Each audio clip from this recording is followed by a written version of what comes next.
Bienvenidos a Diarios del Terror. Soy el narrador. Antes de comenzar, vamos con nuestro ritual de siempre. Déjanos tu like para ayudarnos a llegar a más personas y cuéntanos en los comentarios desde dónde nos escuchas y qué hora es por allá. Recuerda que los miembros del canal tienen acceso anticipado y eligen los temas de los videos. Conviértete en uno. El enlace está en la descripción. Ahora sí, relájate, apaga las luces y ponte los audífonos, que el terror está por comenzar.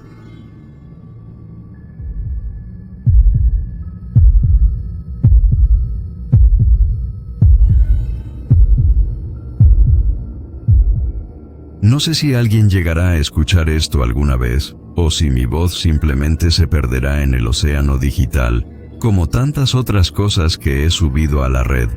Pero necesito dejar constancia de lo que vi aquella noche, porque el silencio en mi apartamento se ha vuelto insoportable, y cada vez que cierro los ojos vuelvo a escuchar ese sonido seco y rítmico, acercándose por el pasillo. Mi nombre es Carlos. Y si has seguido mi canal, sabrás que he dedicado los últimos 5 años de mi vida a la exploración urbana, recorriendo desde hospitales psiquiátricos en ruinas hasta fábricas textiles olvidadas en el Estado de México. Pero nada, absolutamente nada me preparó para lo que encontré en ese local cerrado al sur de la Ciudad de México. Todo comenzó con un rumor en un foro de entusiastas del Urbex, donde alguien mencionó una pizzería familiar en Tlalpan, que había cerrado sus puertas abruptamente en 1998, dejando todo intacto en su interior como una cápsula del tiempo, cubierta de polvo y olvido. La ubicación era perfecta para una exploración nocturna, ya que el edificio se encontraba en una calle lateral poco transitada, rodeado por muros altos y árboles viejos cuyas raíces habían comenzado a levantar la banqueta y a devorar los cimientos. Tlalpan tiene esa cualidad extraña por las noches, donde la humedad baja desde el Ajusco, y la niebla se mezcla con el smog, creando una atmósfera densa que amortigua los sonidos de la ciudad, y te hace sentir que estás mucho más lejos de la civilización de lo que realmente estás. Llegué cerca de la 1 de la mañana con mi equipo habitual, que consistía en 2 cámaras GoPro, una linterna táctica de alta potencia y una grabadora de audio digital para captar psicofonías o simplemente el ambiente del lugar. Desde el momento en que salté la barda perimetral y mis botas tocaron el suelo del patio trasero, sentí una pesadez en el pecho que atribuía a los nervios habituales antes de una incursión, pero que ahora reconozco como una advertencia instintiva que debí haber escuchado. El acceso fue ridículamente fácil, pues la puerta de servicio que daba a la cocina tenía la cerradura podrida por el óxido y se dio con un simple empujón, permitiendo que el aire viciado del interior escapara como el último suspiro de un animal moribundo. El olor fue lo primero que me golpeó, una mezcla nauseabunda de grasa vieja, madera podrida y ese aroma dulzón e inconfundible que tienen los lugares donde las ratas han vivido y muerto por generaciones. Encendí mi linterna y el haz de luz cortó la oscuridad, revelando una cocina industrial que parecía haber sido abandonada a mitad de un servicio, con sartenes todavía sobre las estufas frías y platos apilados en el fregadero cubiertos por una capa de mugre que parecía piel. Comencé a narrar para la cámara, describiendo el entorno con esa voz impostada de youtuber que usa el entusiasmo para enmascarar el miedo, pero mis palabras sonaban huecas y amortiguadas, como si las paredes absorbieran el sonido antes de que pudiera propagarse. Avancé hacia el salón principal y fue como entrar en un sueño febril de finales de los 90, con mesas de formaica de colores chillones ahora desteñidos por el tiempo, y sillas de plástico apiladas en las esquinas como barricadas inútiles contra el paso de los años. El piso estaba cubierto de volantes viejos y servilletas de papel que se desintegraban al tocarlas, y en las paredes aún colgaban pósters promocionales de pizzas con extra queso y refrescos que ya no existen. Pero lo que dominaba el espacio al fondo del salón era el escenario. Una tarima de madera elevada con un telón de terciopelo rojo que ahora colgaba en jirones apolillados, ocultando parcialmente lo que había detrás. Yo sabía lo que venía a buscar porque el hilo del foro lo mencionaba específicamente: los animatrónicos. Esas figuras mecánicas que se pusieron de moda en los restaurantes familiares para entretener a los niños mientras comían y que ahora son el combustible de pesadillas para toda una generación. Subí los 3 escalones hacia el escenario y el crujido de la madera resonó como un disparo en el silencio sepulcral del local, haciendo que me detuviera por un momento, con el corazón martilleando en la garganta, esperando que algún guardia de seguridad o algún vagabundo saliera de las sombras a reclamar su territorio. Pero no había nadie. Solo estaba yo y el polvo que bailaba en el cono de luz de mi linterna. Con la mano temblorosa aparté la cortina pesada y polvorienta y allí estaban.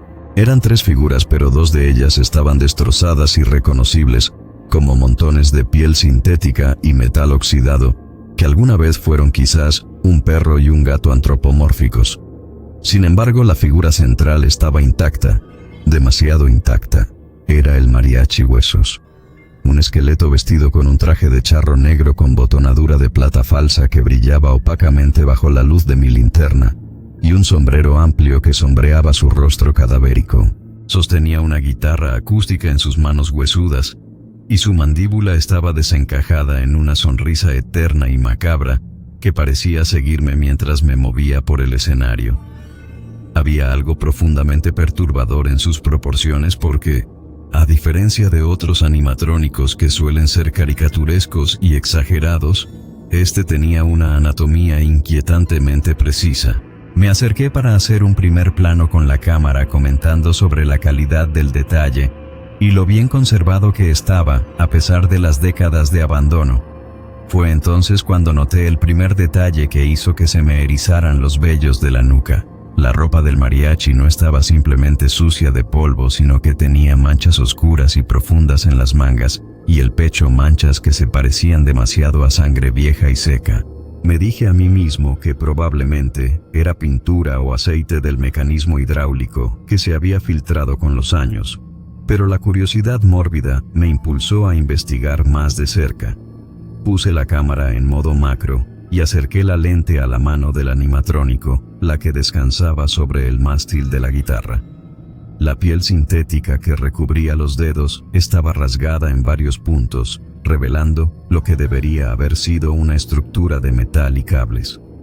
Pero no era metal lo que vi. Al principio mi mente se negó a procesar lo que mis ojos estaban viendo, porque era algo que desafiaba toda lógica y sanidad.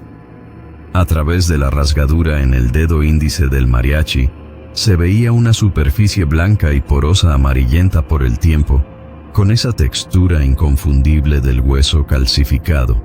Sentí una náusea repentina subir por mi esófago, pero necesitaba estar seguro. Necesitaba convencerme de que era un plástico muy realista o algún tipo de resina avanzada. Saqué mi navaja de bolsillo y con un cuidado que no sabía que poseía, amplié ligeramente el corte en la tela del guante. El sonido de la tela rasgándose fue mínimo, pero en ese lugar sonó obsceno. Iluminé directamente la apertura y el horror me golpeó con la fuerza de un tren de carga. No eran tubos de acero ni pistones hidráulicos. Eran falanges humanas. Falanges reales unidas entre sí, no por ligamentos sino por alambre de cobre oxidado, que había sido perforado a través del hueso mismo, en una obra de ingeniería grotesca y amateur. Retrocedí tambaleándome, y casi caigo del escenario, mientras mi mente trataba de armar el rompecabezas de locura que tenía delante. No era un robot hecho para parecer un esqueleto. Era un esqueleto real vestido y articulado para moverse como un robot. Me acerqué temblando al torso de la figura y levanté la chaqueta de charro, esperando encontrar una caja torácica de plástico o metal, pero lo que encontré fue una jaula de costillas humanas, verdaderas, algunas rotas y vueltas a unir con alambre.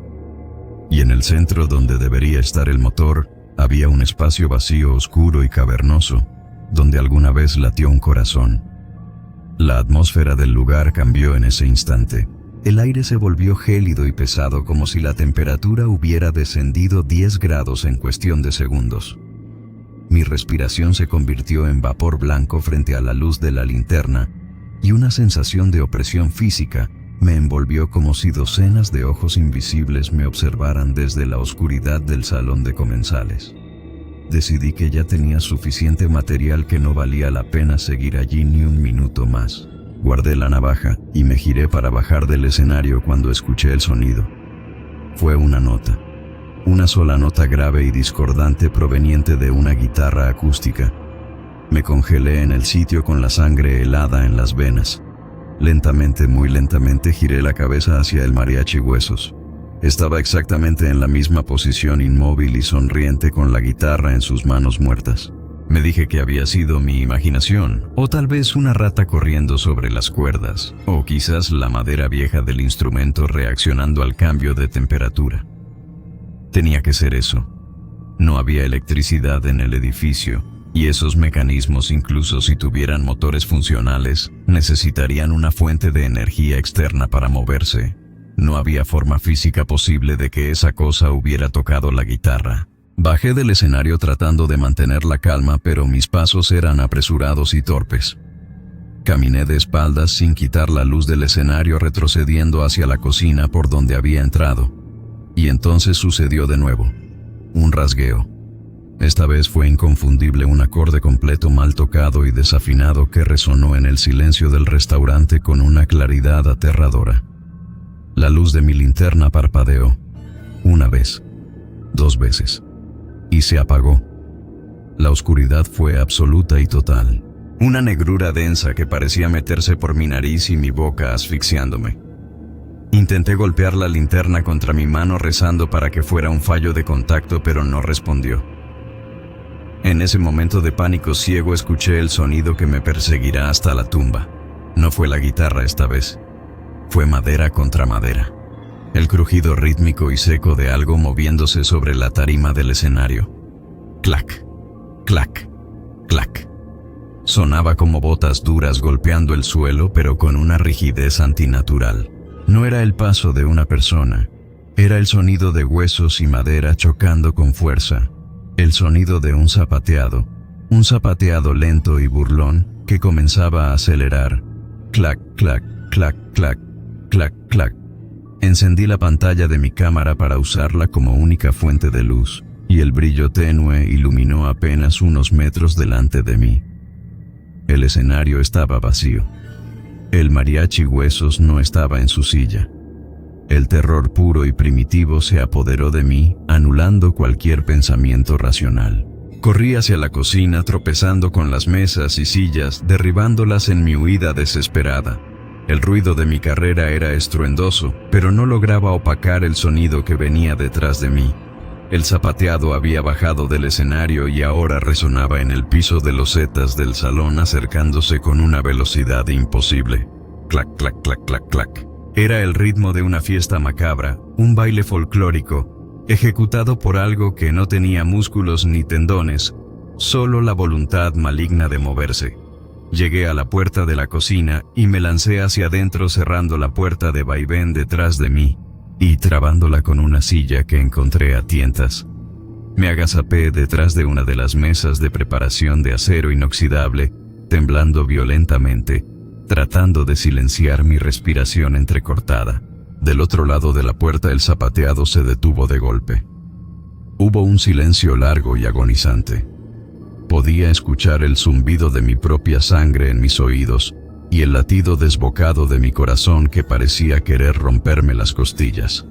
Mantuve la cámara pegada a mi pecho con la pantalla iluminando mi rostro aterrorizado y el metal frío de la mesa contra mi espalda. Pasaron segundos que parecieron horas, y entonces escuché la guitarra. Estaba justo al otro lado de la puerta, una melodía suave y triste, una canción de cuna distorsionada, tocada con una destreza que no debería ser posible para unos dedos de hueso atados con alambre. La música se filtraba por las rendijas de la puerta, llenando la cocina con una melancolía venenosa que me hacía querer llorar y gritar al mismo tiempo. Y junto con la música escuché algo más. Un sonido húmedo y rasposo como aire forzado a través de una garganta seca.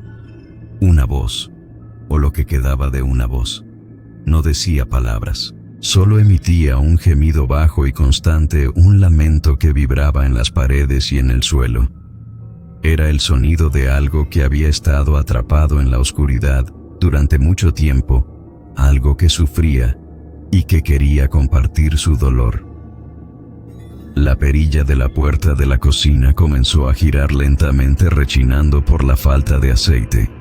La silla que había usado para trabarla crujió bajo la presión. La puerta se empujó unos milímetros y vi a través de la rendija. No vi un rostro. Vi oscuridad, pero en esa oscuridad, a la altura de mis ojos, vi el brillo tenue y pálido de una costilla expuesta. Y luego el olor.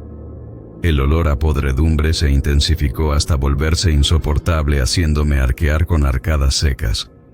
La guitarra dejó de sonar. El gemido cesó, y el zapateado comenzó de nuevo. Pero esta vez no en el suelo. Sonó encima de mí, en el techo, en los conductos de ventilación. Clac, clac, clac. Se movía con la agilidad de una araña correteando por el metal sobre mi cabeza, buscando una entrada, buscando un hueco para descender. Me di cuenta de que no había escapatoria si me quedaba allí. Tenía que salir. Tenía que llegar a la puerta trasera. Me levanté impulsado por el instinto de supervivencia y corrí hacia la salida de servicio, ignorando el ruido sobre mi cabeza, ignorando el miedo que me paralizaba las piernas.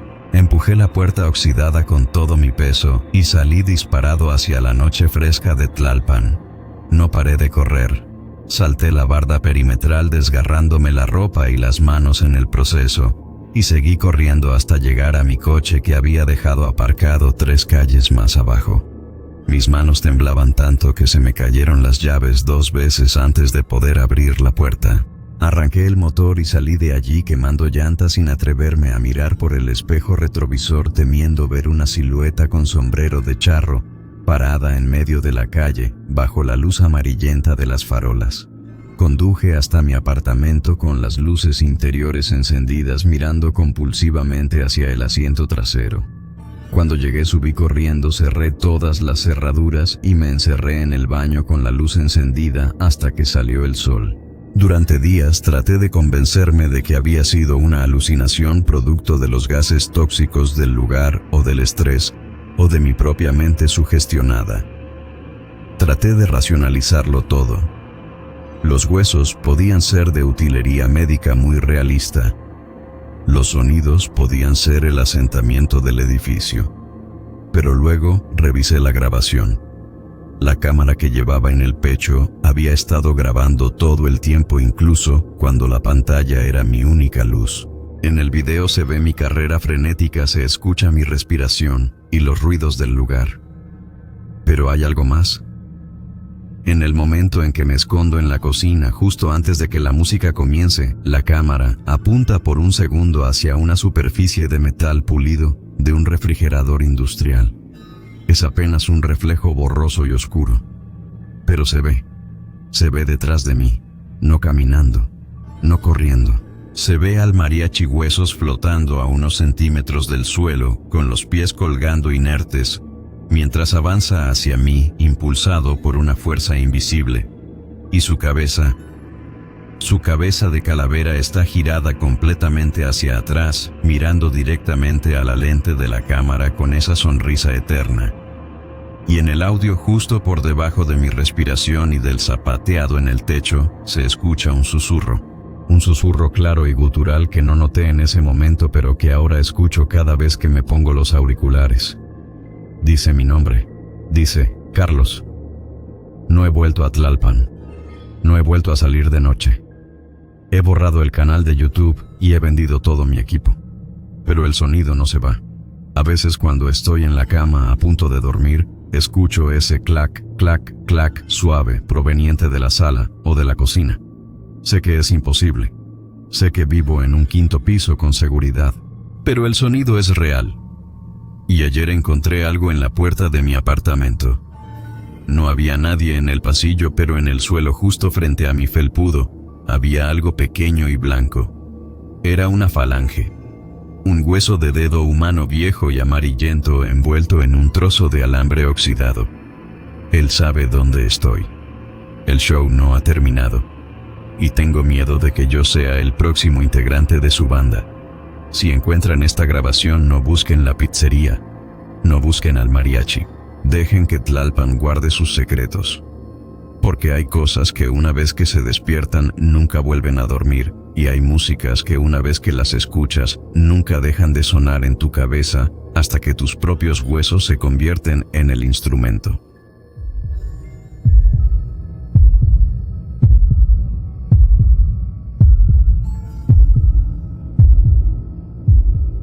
Nunca he creído en fantasmas ni en esas historias que los camioneros cuentan por la radio para mantenerse despiertos en las rectas infinitas de la carretera. Pero lo que viví aquella noche en el Parador San Judas cambió algo dentro de mí que ya no tiene vuelta atrás y necesito contarlo para ver si al sacarlo de mi cabeza puedo dejar de escuchar ese sonido húmedo y rasposo cuando cierro los ojos. Trabajaba en el turno de noche en un restaurante de paso en el tramo más desolado de la carretera 57, en el estado de San Luis Potosí, justo donde el desierto parece tragarse cualquier rastro de civilización, y lo único que ves por kilómetros son arbustos secos y el asfalto brillando por el calor incluso bajo la luz de la luna. El lugar era una estructura vieja de concreto mal pintado con techo de lámina que crujía con el viento, y luces de neón parpadeantes que zumbaban como moscas atrapadas en una botella. Mi trabajo era sencillo y consistía en servir café quemado y huevos con machaca a los pocos transportistas que se atrevían a parar en esa zona conocida por los asaltos y las desapariciones. La atracción principal del lugar, si es que se le puede llamar así, no era la comida ni la ubicación estratégica, sino una cabeza de toro gigante montada en la pared del fondo, justo encima de la vieja rocola, que ya no tocaba más que estática. Le decíamos el Toro Teo. Era una monstruosidad de la taxidermia antigua, un animatrónico barato que el dueño había comprado en algún remate de feria en la frontera hacía décadas. Tenía la piel apolillada en las orejas y un cuerno roto en la punta, pero lo peor eran sus mecanismos, porque por una moneda de 5 pesos el toro movía la mandíbula de forma rígida y contaba chistes malos, o soltaba refranes rancheros con una voz metálica y grabada que sonaba como si viniera del fondo de un pozo. Aquella noche de septiembre el calor era insoportable, y el aire estaba tan cargado de estática que los vellos de los brazos se me erizaban cada vez que tocaba la barra de metal. Se avecinaba una tormenta eléctrica de esas que caen en el altiplano potosino, violentas y repentinas, capaces de convertir el polvo en lodo en cuestión de segundos. No había clientes. El estacionamiento de grava estaba vacío salvo por mi viejo coche y el camión de reparto de refrescos que se había quedado averiado hacía 2 días y que nadie había venido a recoger. Estaba sola. Completamente sola, con el zumbido del refrigerador y la mirada de vidrio de Teo clavada en mi espalda desde el otro lado del salón. Recuerdo que estaba limpiando la cafetera tratando de quitar una mancha de óxido que parecía no querer irse nunca, cuando el primer trueno sacudió los cimientos del edificio. Fue un sonido seco y profundo, como si la tierra se hubiera partido en 2 justo debajo de mis pies. Las luces parpadearon 1, 2, 3 veces, y luego se apagaron por completo, dejándome en una oscuridad densa que olía a ozono y a grasa vieja. Me quedé inmóvil esperando a que mis ojos se acostumbraran a la penumbra, o a que el generador de emergencia que teníamos en la parte trasera arrancara con su tos habitual. Unos segundos después el generador cobró vida con un rugido asmático y las luces volvieron, pero con una intensidad diferente, más tenue y amarillenta, que hacía que las sombras en las esquinas parecieran estirarse y moverse por su cuenta. Fue entonces cuando lo escuché. Un clic mecánico seguido de un zumbido de engranajes que no habían sido aceitados en años. El sonido venía de la pared del fondo. Me giré lentamente con el trapo todavía en la mano y vi que la cabeza del toro se movía. Nadie le había puesto una moneda. Estaba segura de ello porque la caja de monedas estaba cerrada con llave y yo era la única persona en kilómetros a la redonda. Sin embargo, el mecanismo se había activado, quizás por la subida de tensión de la tormenta o por algún cortocircuito en los cables viejos que corrían por dentro de los muros. La mandíbula del animal de cartón, piedra y piel sintética bajó con un chasquido y se quedó abierta unos segundos antes de volver a subir. Esperaba escuchar la grabación habitual, esa voz chillona y distorsionada, que decía cosas como ¿qué le dijo una uva a otra uva? O bienvenidos al mejor parador del norte, compadres. Pero lo que salió de los altavoces ocultos tras la boca del animal no fue un chiste. Fue estática. Un ruido blanco denso y crepitante que llenó el restaurante vacío, rebotando en los azulejos sucios del suelo y en las ventanas empañadas por la humedad de afuera. Me acerqué unos pasos, sintiendo una curiosidad estúpida, mezclada con un miedo irracional que me subía por la garganta. Pensé que debía desconectarlo, que el cable estaba justo detrás de la rocola y que si lo jalaba todo volvería al silencio habitual. Pero mis pies se sentían pesados como si estuvieran hechos de plomo. El toro volvió a abrir la boca y esta vez entre la estática escuché algo más. Era un susurro. Una voz baja y gutural que no sonaba grabada en una cinta magnética vieja, sino que tenía una cadencia orgánica, una respiración entrecortada que me heló la sangre. Al principio no entendí lo que decía. Eran sílabas sueltas, sonidos que parecían no tener sentido, pero a medida que me acercaba, la estática disminuía y la voz se volvía más clara. No era la voz del locutor de radio que había grabado las frases originales hacía 30 años. Era la voz de una mujer. Una voz joven y temblorosa que repetía una y otra vez una serie de palabras que tardé un momento en reconocer como nombres. Laura Méndez. 19 años. Salió de casa el martes. Llevaba vestido azul. Me detuve en seco a mitad del salón. El corazón me latía tan fuerte que podía sentirlo golpeando contra mis costillas como un animal atrapado. Conocía ese nombre. Todo el mundo en la región conocía ese nombre. Laura Méndez era una chica de un pueblo cercano a Matehuala que había desaparecido hacía 3 meses mientras esperaba el autobús. Su foto estaba pegada en la puerta de entrada del restaurante, descolorida por el sol y con los bordes levantados por el viento. El toro cerró la boca con un golpe seco, y sus ojos de vidrio, que siempre habían sido de un color café inexpresivo, parecieron captar un reflejo rojizo que no venía de ninguna luz del local. Unos segundos después, la mandíbula volvió a caer, y el sonido de los engranajes fue más fuerte esta vez, como si algo dentro del cuello del animal estuviera haciendo fuerza contra una resistencia blanda. Roberto Soto, conductor de transporte, último contacto en el kilómetro 90. Camión encontrado vacío. Otro nombre. Otro desaparecido. Roberto era un cliente habitual, un hombre mayor que siempre pedía chilaquiles verdes y me dejaba buenas propinas. Había dejado de venir hacía 2 semanas y yo había asumido que simplemente había cambiado de ruta o se había jubilado. La voz que salía del toro no era la suya, pero hablaba de él con una intimidad aterradora, describiendo detalles que no salían en las noticias, como el color de sus calcetines o la marca de cigarrillos que fumaba. La atmósfera en el restaurante se volvió irrespirable. El aire estaba frío, pero yo sudaba a mares. Quería correr. Quería salir al estacionamiento y subirme a mi coche y conducir hasta que se me acabara la gasolina. Pero algo me mantenía anclada al suelo, una fascinación mórbida que me impedía apartar la vista de esa cabeza de toro polvorienta.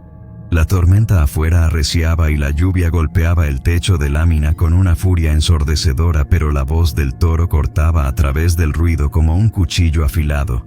Decidí que tenía que pararlo. No podía soportar escuchar un nombre más. Caminé hacia la pared sintiendo que las piernas me temblaban a cada paso. Cuando estuve a menos de 1 metro pude ver que el pelaje sintético del toro estaba húmedo. Al principio pensé que era una gotera del techo, pero al mirar hacia arriba vi que la lámina estaba seca en esa zona. La humedad venía de adentro. Un líquido oscuro y viscoso goteaba de la comisura de la boca del animal y caía sobre la rocola, manchando el cristal, con un rastro que olía a cobre y a carne podrida. Extendí la mano hacia el enchufe temblando tanto que tuve que usar las 2 manos para agarrar el cable. Tiré con fuerza, pero estaba atascado como si el plástico se hubiera fundido con el tomacorriente. El toro soltó un gemido que sonó terriblemente humano, un sonido de ahogo y desesperación que me hizo soltar el cable y retroceder de un salto. La mandíbula se abrió de nuevo, pero esta vez no se cerró. Se quedó trabada en su punto máximo, estirando la piel falsa hasta que pareció que iba a rasgarse. El mecanismo interno chirrió protestando contra el esfuerzo, y entonces la luz parpadeó de nuevo, y en ese instante de oscuridad y luz intermitente, vi algo que mi mente se negó a procesar al principio. Dentro de la boca del toro, más allá de los dientes de plástico amarillento, no había un altavoz. No había cables, ni circuitos, ni madera contrachapada. Había una garganta carnosa y roja que palpitaba con cada sonido que emitía. Pude ver la úvula vibrando espasmódicamente, cubierta de una saliva espesa que brillaba bajo la luz del neón. Pude ver los pliegues de tejido blando contrayéndose y expandiéndose, intentando formar palabras con una lengua que no debería estar allí. Me quedé paralizada, incapaz de gritar.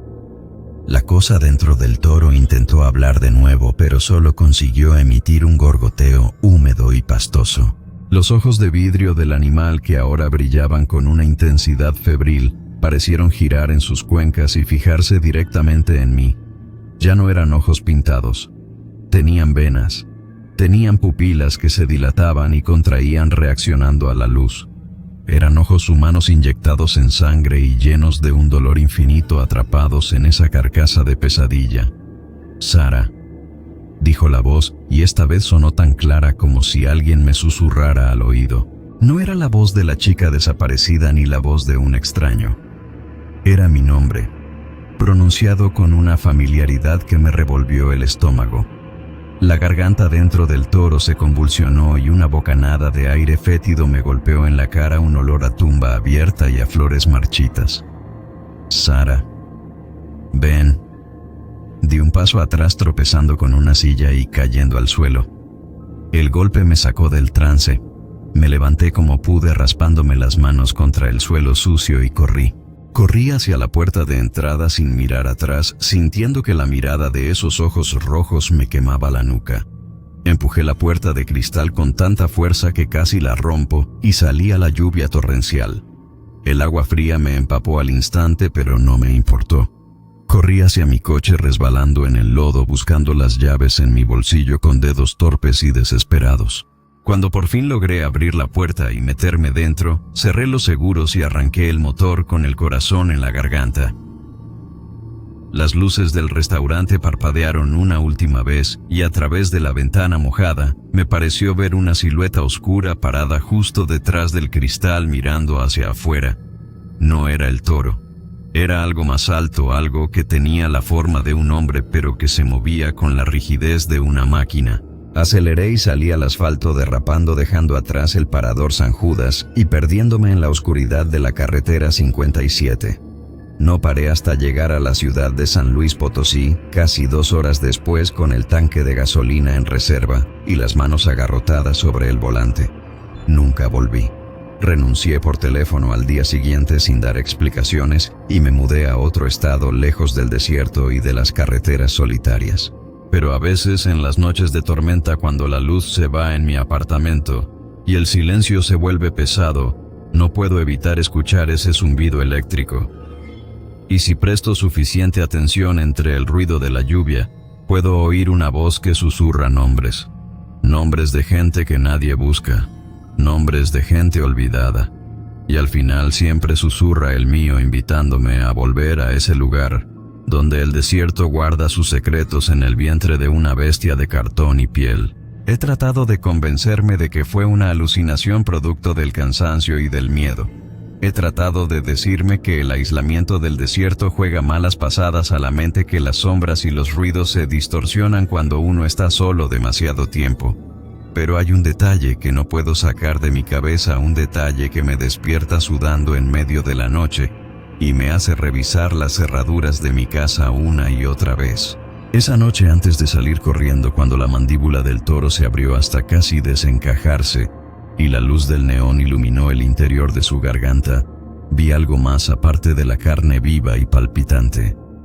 Entre los dientes falsos y la lengua grotesca había algo atrapado, algo brillante y metálico que reflejó la luz por un segundo. Era un anillo de plata sencillo con una piedra turquesa incrustada. Era el anillo que mi hermana llevaba puesto el día que desapareció hace 5 años en ese mismo tramo de carretera. Nunca encontraron su cuerpo, ni su coche, ni ninguna pista de lo que le había pasado. La policía cerró el caso por falta de pruebas y yo terminé trabajando en ese restaurante buscando respuestas sin saberlo, esperando ver pasar su coche o encontrar a alguien que la hubiera visto.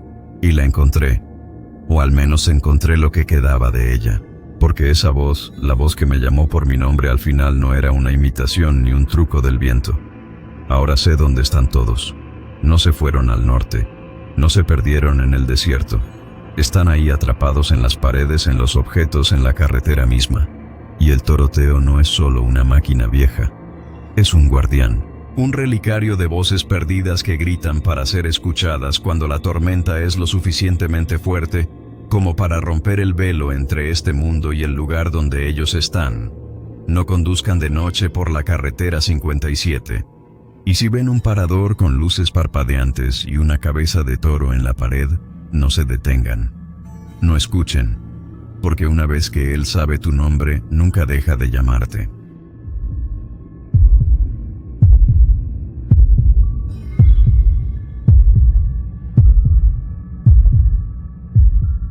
Nunca pensé que el silencio pudiera tener tanto peso hasta que empecé a trabajar en las noches de Monterrey, donde el calor no da tregua, ni siquiera cuando el sol se ha ido hace horas.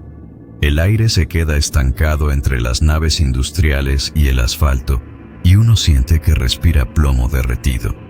Mi nombre es Rogelio y necesito contar esto antes de que mi mente termine de quebrarse, o antes de que decidan que lo que vi fue solo producto del sueño y la fatiga. Pero yo sé lo que vi y sé lo que escuché en ese salón de fiestas maldito. Todo comenzó hace 2 semanas cuando acepté el puesto de guardia de seguridad nocturno en el salón de fiestas infantiles Mundo Mágico. Un nombre demasiado alegre para un lugar que de noche parece un mausoleo de colores chillones y plástico desgastado. El lugar está ubicado en una zona industrial a las afueras de la ciudad, rodeado de bodegas de almacenamiento y fábricas que zumban las 24 horas, pero que curiosamente dejan esa calle en una oscuridad casi absoluta.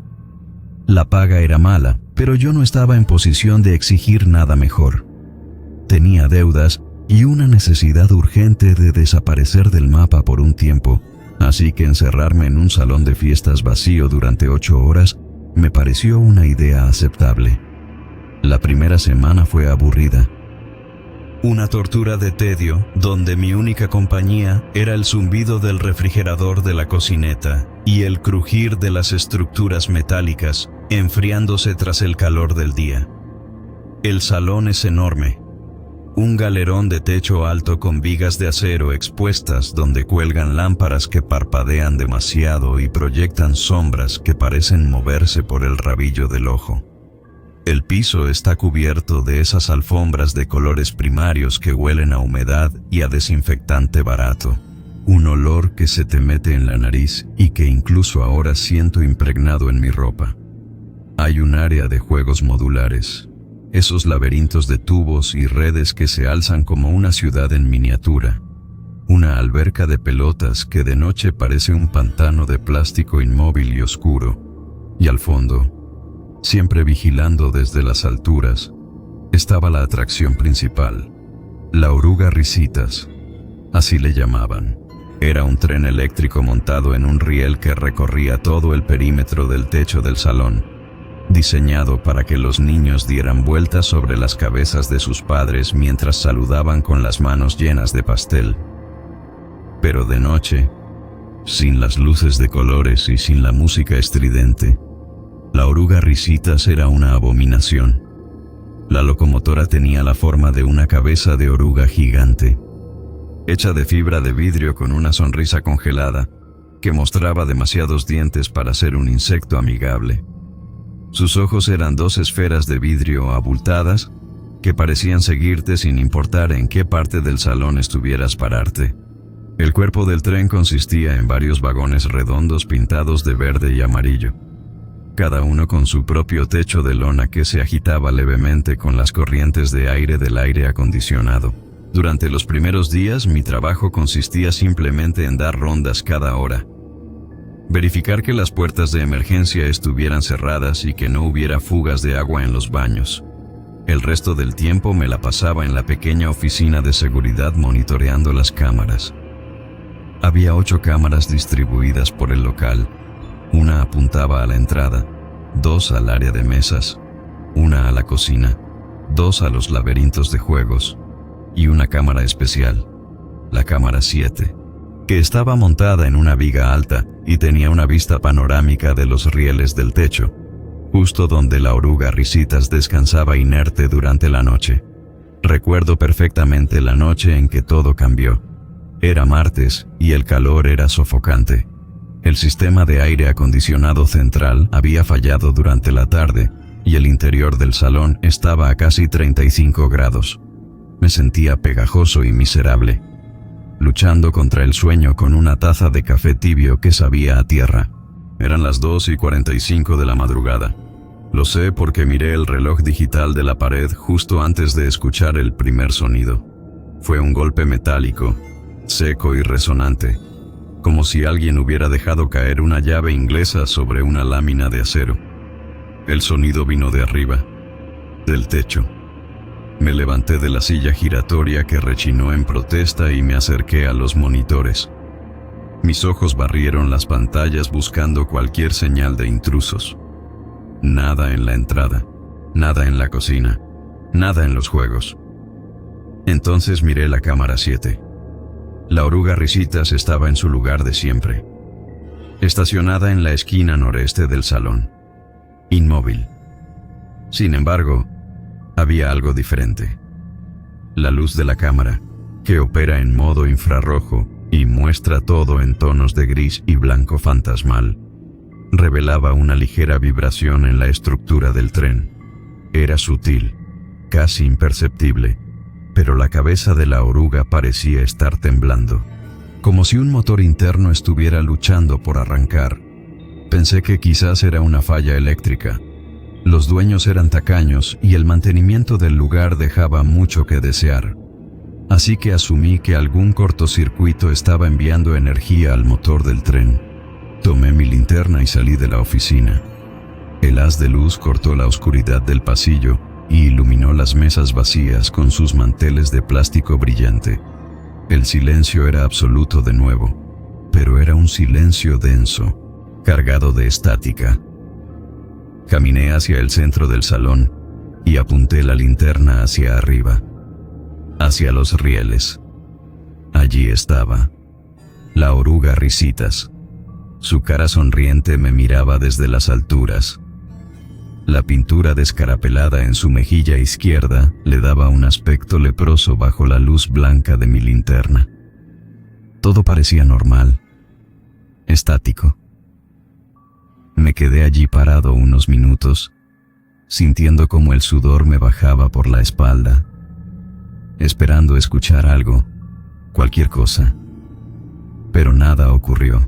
Me convencí de que el calor me estaba jugando una mala pasada y regresé a la oficina, cerrando la puerta con seguro más por costumbre que por miedo real. Me senté y volví a mirar los monitores. El reloj marcaba las 3 de la mañana en punto, y entonces lo vi. En la cámara 7, la cabeza de la oruga giró. No se movió sobre el riel hacia adelante o hacia atrás. No, la cabeza giró sobre su propio eje, como el cuello de un búho, y los ojos de vidrio parecieron clavarse directamente en el lente de la cámara. Sentí un escalofrío que me recorrió la columna vertebral y me erizó los vellos de los brazos. Eso era mecánicamente imposible. Yo había visto los planos del tren. La cabeza estaba fija al chasis. No tenía articulaciones para girar de esa manera. Me acerqué a la pantalla, casi pegando la nariz al cristal, tratando de encontrar una explicación lógica. Quizás era una ilusión óptica provocada por el granulado de la imagen nocturna. Quizás una rata había pasado por encima y había creado una sombra extraña. Pero entonces, La oruga comenzó a moverse, y no fue el movimiento suave y rodante de un tren sobre sus vías. Fue un movimiento espasmódico, orgánico. El primer vagón se levantó. Sí, se levantó de los rieles como si tuviera vida propia, y de los costados del tren, de debajo de las lonas decorativas, empezaron a salir patas. Eran extremidades largas y finas, hechas de metal oxidado y cables que brillaban con el aceite negro. Terminaban en puntas afiladas que buscaban agarre en las vigas del techo. Me quedé paralizado. Mi cerebro se negaba a procesar lo que mis ojos estaban viendo. Aquello no era un juego mecánico. Aquello parecía un insecto colosal despertando de un letargo milenario. La oruga Risitas se descarriló intencionalmente, soltando los rieles con un chirrido agudo que pude escuchar incluso a través de la puerta cerrada de la oficina. Cayó, pero no cayó al suelo. Se aferró al techo con esas patas imposibles, clavándolas en el yeso y el metal con una fuerza brutal. La vi desplazarse por el techo boca abajo, reptando con una agilidad nauseabunda, sus vagones ondulando detrás de la cabeza como el cuerpo segmentado de un 100 pies gigante. Se dirigía hacia la zona de los ductos de ventilación, buscando algo, olfateando el aire con unas antenas que se desplegaron de su frente y que yo nunca había visto antes. El miedo me golpeó como un puñetazo en el estómago, un terror primal que me decía que debía huir, salir de allí corriendo y no mirar atrás. Pero mis piernas no respondían, estaban hechas de gelatina. Mis manos temblaban tanto que apenas podía sostener la linterna que aún tenía agarrada. Miré las otras cámaras, tratando de seguir su rastro. La cámara 7 ya no la mostraba. Ahora solo se veían los rieles vacíos y arañados. Busqué frenéticamente en las demás pantallas. Cámara 4, el área de juegos. Allí estaba. Bajaba por una de las columnas de soporte, clavando sus patas en el concreto pintado. El sonido era horrible, un clac, clac, clac rítmico y metálico que resonaba en todo el edificio. Cuando llegó al suelo, la transformación fue aún más grotesca. Se estiró, alcanzando una longitud de casi 4 metros. Y la cara, esa maldita cara sonriente de fibra de vidrio, se abrió. La mandíbula inferior se desencajó y cayó, revelando un orificio oscuro y dentado del que goteaba un líquido viscoso y negro que manchaba la alfombra de colores. Empezó a moverse por el suelo, sorteando las mesas y las sillas con una inteligencia depredadora. No se movía al azar, estaba buscando. Iba metiendo la cabeza debajo de las mesas, olfateando los botes de basura, rasgando las bolsas con sus patas delanteras buscando restos de comida. Pero no parecía satisfecha con las sobras de pizza y pastel. De pronto, se detuvo en seco. Levantó la cabeza y giró hacia la cámara 4, como si supiera que yo la estaba observando. Y entonces, corrió, no hacia la comida, sino hacia el pasillo, hacia donde yo estaba. El pánico rompió mi parálisis. Me lancé hacia la puerta y verifiqué que el cerrojo estuviera echado. Empujé un archivero pesado contra la entrada, mis botas resbalando en el piso pulido mientras jadeaba buscando aire. El sonido de sus patas acercándose era ensordecedor. Ya no era un clac-clac distante. Ahora era un estruendo de metal pesado golpeando el suelo a gran velocidad, acompañado por el chirrido de engranajes oxidados y el siseo de pistones hidráulicos que sonaban como la respiración de una bestia. Llegó a la puerta. El impacto sacudió todo el marco y hizo caer el calendario de la pared. Me alejé retrocediendo hasta chocar con el escritorio, con la linterna apuntando hacia la puerta de metal como si fuera un arma. Hubo un silencio breve, terrible, y luego comenzó el sonido del taladro. No sé cómo describirlo de otra forma. Era un zumbido agudo y penetrante, seguido por el sonido de metal siendo masticado. Vi cómo la pintura de la puerta empezaba a burbujear en el centro. El metal se estaba calentando. Una punta, una de sus patas, Perforó el acero como si fuera papel mojado. La punta giraba, brillando al rojo vivo, y empezó a cortar, a abrirse paso. Apagué la luz de la oficina, como si la oscuridad pudiera protegerme, y me escondí debajo del escritorio, abrazando mis rodillas contra mi pecho. Podía escucharla al otro lado. Podía escuchar unos sonidos guturales que no parecían mecánicos ni humanos. Sonaban como el llanto distorsionado de un niño mezclado con el gruñido de un perro rabioso. La oruga Risitas tenía hambre y no quería pastel. El agujero en la puerta se hizo más grande. Pude ver el brillo de sus ojos de vidrio a través de la abertura. Y el olor, Dios mío, el olor. Una mezcla de aceite quemado, ozono y carne podrida inundó la pequeña habitación.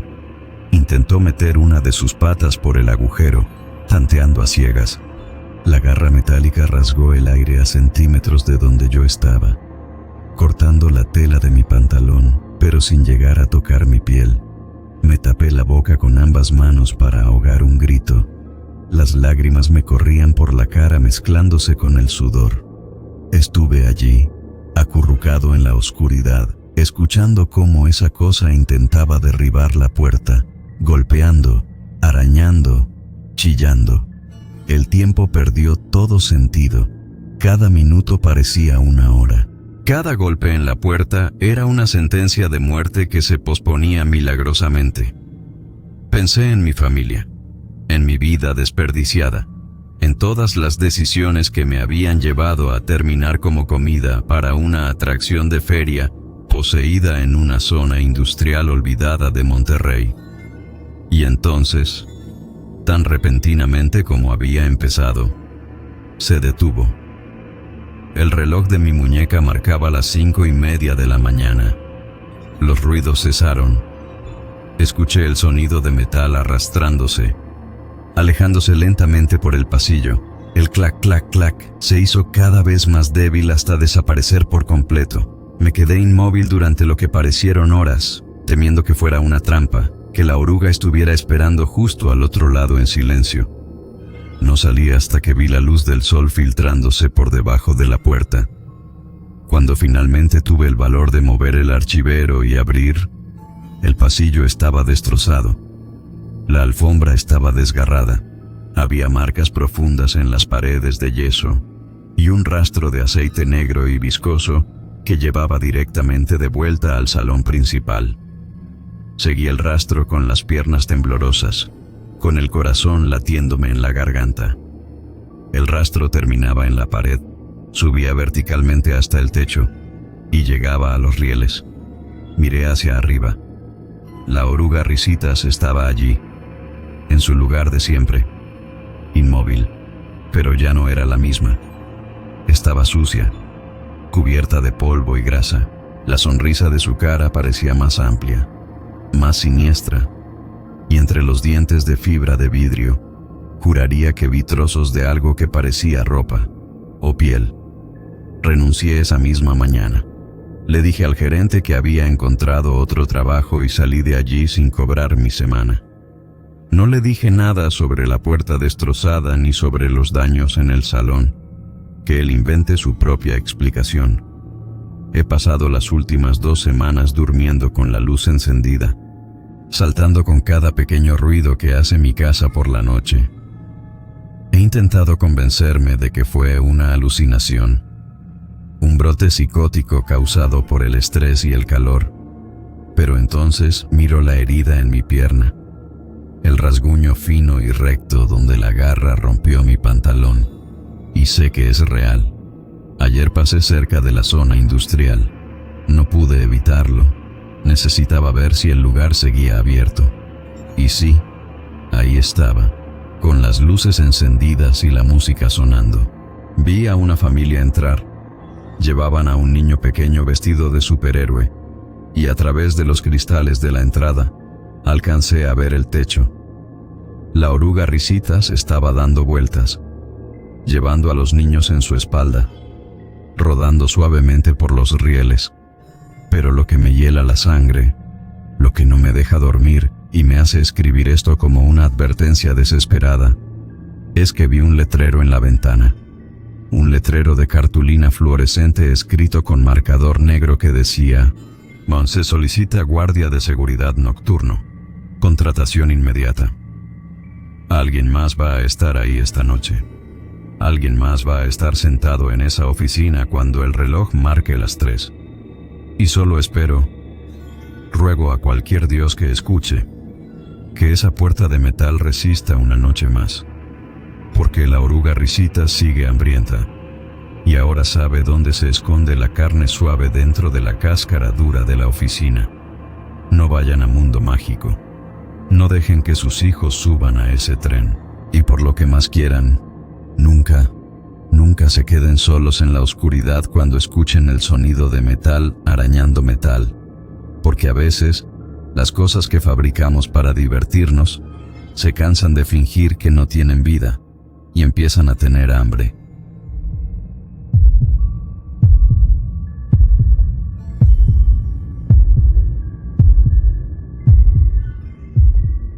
Todo comenzó con ese calor seco y sofocante que solo se siente en las carreteras secundarias de Guanajuato, cuando el sol está en su punto más alto y parece querer derretir el asfalto bajo las llantas de la camioneta. Recuerdo que el aire acondicionado había dejado de funcionar kilómetros atrás, y el zumbido de las cigarras se metía por las ventanas abiertas, compitiendo con el ruido del motor. Yo me dedico a esto desde hace años. Compro lotes olvidados en subastas de aduana y bodegas de almacenamiento que nadie reclama. Busco tesoros entre la basura de otros porque a veces la gente abandona cosas cuyo valor no comprende, o quizás cosas de las que simplemente quieren deshacerse desesperadamente. Aquella tarde me dirigía a una vieja bodega en las afueras de una zona industrial casi abandonada, un lugar que olía a óxido y a tierra seca, donde se iba a rematar el contenido de varios contenedores que llevaban décadas acumulando polvo y olvido. El encargado era un hombre bajo y sudoroso, que no dejaba de mirar su reloj, como si tuviera prisa por cerrar el trato y largarse de allí antes de que cayera la noche. Me llevó hasta el fondo del almacén donde la luz del sol apenas se filtraba por los tragaluces sucios creando columnas de polvo que bailaban en el aire estancado. El contenedor número 404 estaba al final de un pasillo estrecho formado por cajas apiladas y maquinaria vieja. Cuando abrieron las puertas de metal oxidado, el sonido fue un chirrido agónico que resonó en todo el lugar y un olor a aire viciado y antiguo me golpeó la cara. Olía a tiempo, a papel viejo y a madera podrida. No parecía haber mucho de valor a simple vista. Muebles rotos, cajas de cartón deshechas por la humedad y herramientas inservibles. Pero al fondo, casi oculta bajo una lona gris llena de telarañas, había una caja de madera noble, oscura y pesada, con herrajes de latón que brillaban débilmente en la penumbra. Algo en esa caja me llamó. Una intuición, o tal vez esa avaricia del coleccionista que se despierta cuando cree haber encontrado algo único. Así que oferté por el lote completo sin pensarlo demasiado, y como nadie más parecía interesado en aquella pila de escombros, me lo llevé por una cantidad ridícula. Cargué la caja en la parte trasera de mi camioneta con ayuda del encargado, que parecía extrañamente aliviado de ver cómo me llevaba aquello. Recuerdo que al subirla, noté que pesaba mucho más de lo que su tamaño sugería, como si la madera fuera de plomo o contuviera algo extremadamente denso en su interior. Conduje de vuelta a casa con esa extraña euforia que te da la casa de antigüedades, imaginando que dentro podría haber platería de la época colonial o quizás documentos históricos. Pero nunca imaginé lo que realmente descansaba allí dentro, esperando en silencio. Vivo solo en una casa grande y vieja a las afueras del pueblo. Una de esas construcciones de techos altos y muros gruesos que siempre se sienten frías, sin importar el calor que haga afuera. Tengo mi taller en lo que solía ser el garaje. Un espacio amplio lleno de mesas de trabajo, herramientas de restauración y solventes. Allí fue donde llevé la caja. La puse sobre la mesa central bajo la luz blanca y clínica de las lámparas fluorescentes, y me tomé un momento para admirar la artesanía del baúl. La madera era ébano o alguna variedad muy oscura, y estaba tallada con motivos florales que parecían retorcerse sobre sí mismos como enredaderas asfixiantes. No tenía cerradura visible, solo un pestillo complejo que tardé varios minutos en descifrar, hasta que con un clic seco la tapa se liberó. El interior estaba forrado de terciopelo rojo, un rojo tan profundo que parecía negro en los pliegues, y en el centro, sujeta con correas de cuero desgastado, estaba ella. Era una muñeca, o al menos eso pensé al principio. Medía casi 1 metro de altura, el tamaño de una niña pequeña, y estaba vestida con un traje victoriano de encaje negro y seda que, aunque antiguo, se conservaba en perfecto estado. Su rostro era de una porcelana pálida y exquisita, con facciones delicadas pintadas con una maestría que nunca había visto en mis años de coleccionista. Pero eran sus ojos los que me detuvieron el corazón por un segundo. Eran de cristal, de un azul lechoso y brillante, y tenían una profundidad tal que si los mirabas fijamente, jurarías que había algo detrás de ellos, algo que pensaba. La saqué con cuidado y la senté en mi banco de trabajo para examinarla mejor. Al tocar su piel de porcelana noté algo extraño. No estaba fría como la cerámica debería estar en una noche fresca. Tenía una temperatura tibia, casi imperceptible pero real, como si hubiera estado al sol aunque acababa de salir de una caja oscura. Me dije a mí mismo que era mi imaginación, que el calor del viaje en la camioneta se había quedado atrapado en el material. Intenté racionalizarlo porque la mente humana siempre busca lógica donde no la hay. Empecé a limpiarla con un paño suave y un poco de alcohol para quitarle el polvo de los años. Y mientras frotaba sus pequeñas manos articuladas, me di cuenta de la complejidad de sus uniones. No eran las típicas bolas de madera o metal que se ven en las muñecas antiguas. Las articulaciones estaban cubiertas por una especie de material flexible pintado para parecer piel, lo que le daba un rango de movimiento inquietantemente humano. Decidí llamarla Elara. No sé por qué. El nombre simplemente me vino a la mente mientras la miraba, como si ella misma me lo hubiera susurrado al oído, aunque en la habitación solo se escuchaba el zumbido eléctrico de las lámparas y mi propia respiración. Esa primera noche me quedé trabajando hasta tarde, obsesionado con restaurar el brillo de su cabello que era cabello humano real, algo común en las muñecas de esa época. Pero este se sentía suave y sedoso, sin la fragilidad quebradiza del pelo viejo. Cerca de las 3 de la mañana el cansancio me venció. Dejé a Elara sentada en el banco de trabajo mirando hacia la puerta del taller y me fui a dormir. Cerré la puerta con llave como siempre lo hago por costumbre y seguridad. A la mañana siguiente bajé con mi taza de café esperando continuar con el trabajo. Pero al abrir la puerta del taller me detuve en seco. Elara no estaba mirando hacia la puerta. Su cabeza estaba girada hacia la ventana que da al jardín trasero, un ángulo de 90 grados que estaba seguro no tenía cuando la dejé. Sentí un escalofrío recorrer mi espalda, ese tipo de miedo primario que te eriza el vello de la nuca. Me acerqué lentamente y la examiné. Nadie había entrado. Las ventanas tienen rejas y la puerta estaba cerrada. Pensé que tal vez el peso de la cabeza había hecho que el mecanismo cediera y girara por la gravedad. Sí, eso tenía que ser. Las articulaciones debían estar flojas por el paso del tiempo. Para asegurarme decidí apretar los mecanismos internos. Busqué en la espalda de la muñeca la entrada habitual para acceder a los engranajes. Encontré una línea sutil bajo el vestido, una costura en la porcelana que bajaba por su columna vertebral. Tomé un destornillador de precisión y con mucho cuidado hice palanca para abrir la tapa trasera. Esperaba encontrar ruedas dentadas de latón, resortes oxidados, quizás algún sistema de cuerdas y poleas de madera, el tipo de ingeniería mecánica que uno admira en los autómatas del siglo XIX. Pero cuando la placa de porcelana se separó, lo que vi me hizo soltar el destornillador que cayó al suelo con un estruendo metálico que resonó en el silencio del taller. Me tambaleé hacia atrás, con la bilis subiendo por mi garganta mientras mi mente trataba de procesar la imposibilidad de lo que tenía enfrente. No había engranajes, no había metal, no había madera. Dentro de la cavidad torácica de la muñeca, ocupando el espacio donde debería estar el mecanismo, había una masa compacta y seca de tejido fibroso. Parecía carne deshidratada, músculos oscuros y tendones que se entrelazaban como las raíces de un árbol maldito, conectando las articulaciones desde adentro. No era una máquina, era orgánico, o lo había sido alguna vez. Un olor rancio y dulzón, como a flores podridas y formol antiguo, emanó del interior de la muñeca golpeando mis sentidos y confirmando que no estaba alucinando. Me acerqué con una mezcla de horror y fascinación científica.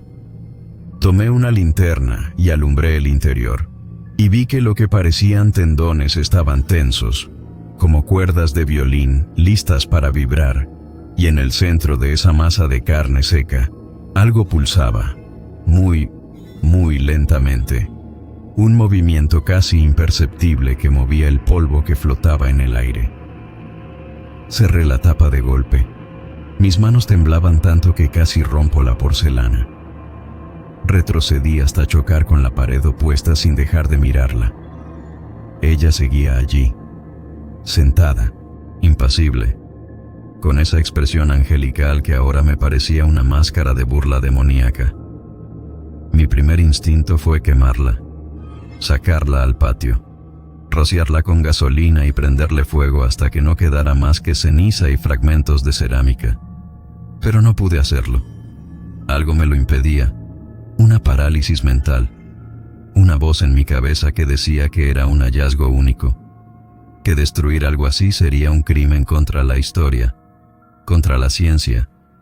Excusas, eran solo excusas para no tocarla de nuevo. Salí del taller y cerré con doble llave. Pasé el resto del día en la casa intentando distraerme.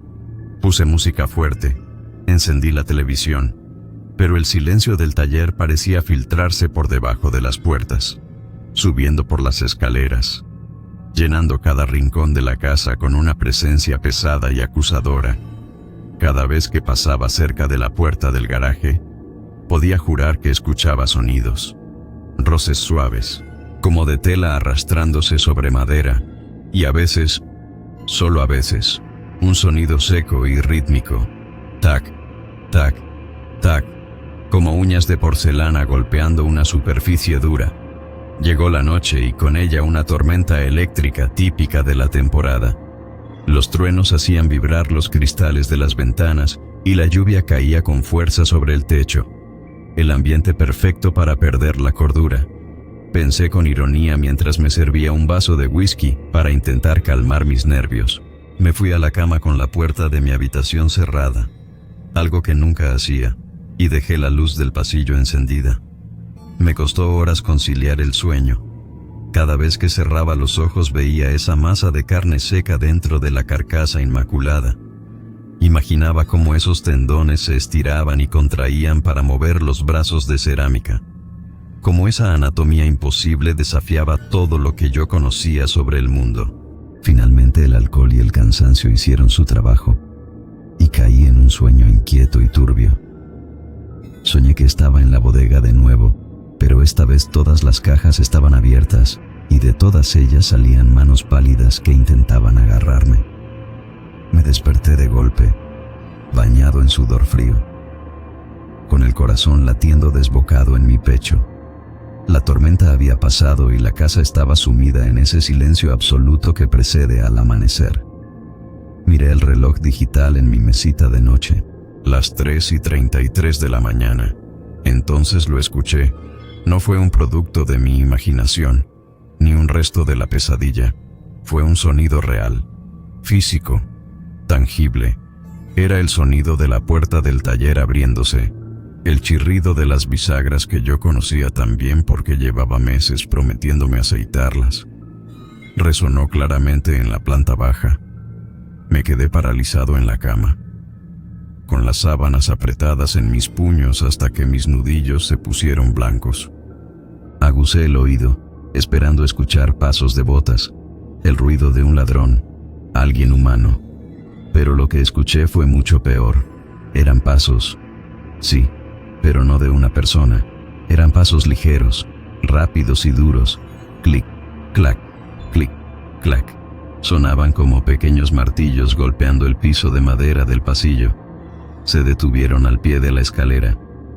Dejé de respirar, literalmente.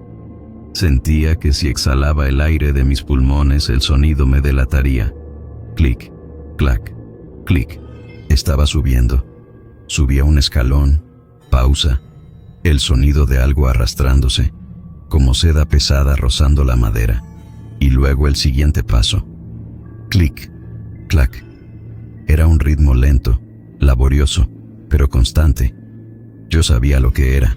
Mi mente gritaba la imagen de Elara subiendo las escaleras, impulsada por esos músculos secos y antiguos, moviendo sus piernas de porcelana con una fuerza antinatural.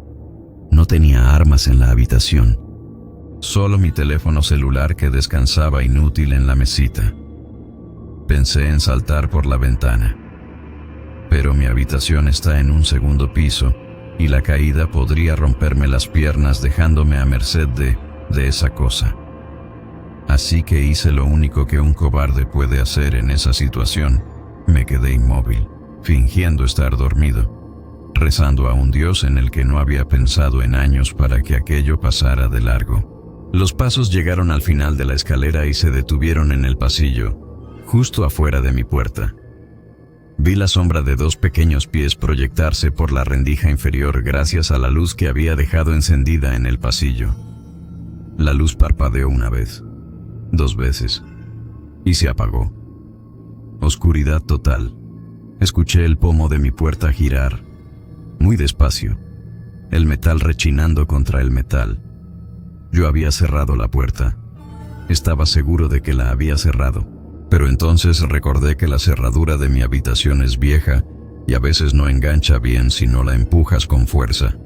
El clic del pestillo cediendo sonó como un disparo en la oscuridad. La puerta se abrió lentamente, con ese quejido prolongado de la madera vieja que parece un lamento. No me moví. Mantenía los ojos entreabiertos, solo una rendija, tratando de distinguir formas en la penumbra de la habitación que apenas estaba iluminada por la luz de la luna que entraba por la ventana. No vi nada a la altura de una persona. La entrada parecía vacía. Pero entonces, algo entró. Era pequeña. Una silueta que apenas llegaba a la altura de mis rodillas si yo hubiera estado de pie. Se movía con una gracia espasmódica, articulada, mecánica pero fluida a la vez. El sonido de la seda de su vestido era ensordecedor en el silencio.